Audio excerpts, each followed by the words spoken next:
Election night 2016. We were all hoping to have our first woman president.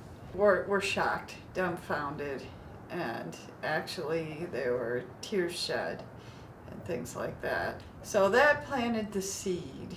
One of my friends said, "Oh, I'm going to the Women's March. You're coming with me." And I'm going with my neighbor.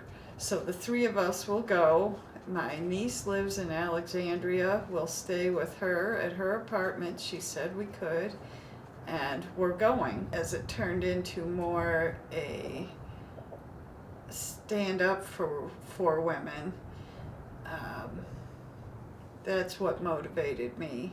So then it became about equality, being seen, being respected,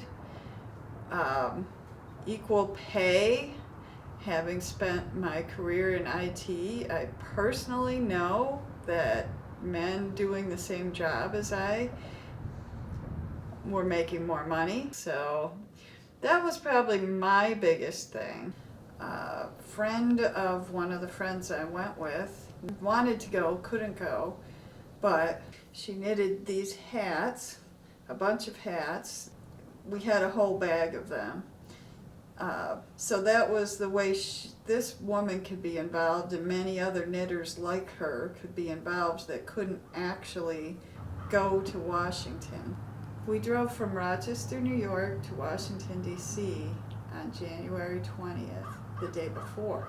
We made our signs Friday night. When we got to the train station, we started to realize just how many people might be around. We had this bag of hats, so as we were waiting in line, behind us was a whole group of gay men, and they're like, "Your hats are great." And there were 4 or 5 of them, gave them hats, and they were thrilled. The only protester of any sort we encountered was this woman. And when the door opened, she was holding a sign blocking the entrance that had told us we were ignorant women, ignorant C words, except she had it spelled out. But no one attacked her, no one touched her, no one even yelled anything at her. So I thought, oh boy, are we going to see a lot more of this? And we didn't.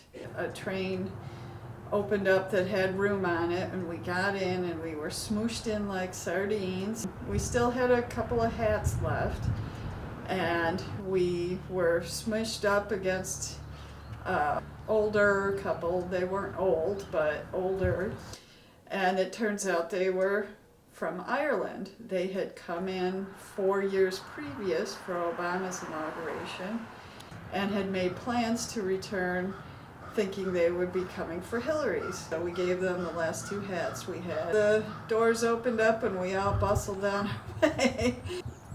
We got to a point where we could see a jumbotron, and Michael Moore was speaking at that point. There was so much people watching to be done, and signs. We encountered a woman and her son. Her sign said, "I can't believe I have to do this shit again. I did this in the 60s. They were twins, a boy and a girl, and the boy's sign said, "My sister should have all the same rights I have." And her sign, of course, said, "I should have all the same rights my twin brother has." Another famous speaker was Gloria Steinem. We could see Madonna on the Jumbotron. We could see the stage. She was a little dot, but at least we got to see Madonna. So when we got to the end, there was a Trump hotel that on our way back to the subway, and everybody was leaving their signs over leaning up against the fences, or we had ours so that they were like sandwich boards, so we had signs on the front and the back, so we hung them over the fence. And a lot of people left their signs there too. So that was really cool to realize how many people were leaving their signs there. It wasn't until we got back to my friend's niece's apartment and we're watching the news that we realized how many people were really there. And the famous pictures of the sea of pink hats in Washington. So we had no idea because all you see is what's right around you. It says we were driving back to Rochester the following day. Whoever wasn't driving was scrolling through Facebook or looking through their pictures. But one of the things that we saw was that the picture from the inauguration night and the Women's March, the difference in the number of people was truly laughable. And then to know that it was going on all over the world was really quite mind-boggling. And so it took a while to really process. I had never done anything that like that before on any kind of scale like that. I feel very strongly that our daughters and granddaughters should have all the same opportunities and equal pay as men, and that we should be raising our sons and grandsons to understand that as well, that people are people, regardless of gender, race, ethnic origin, country of origin, sexual orientation, all those things. If a person is capable of doing a job, they should be given the opportunity to do it and be paid at the same rate.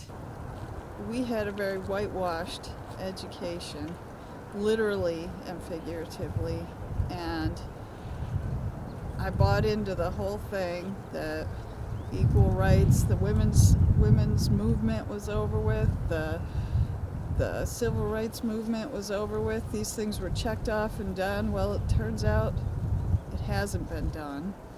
It's not done. It was only barely started. So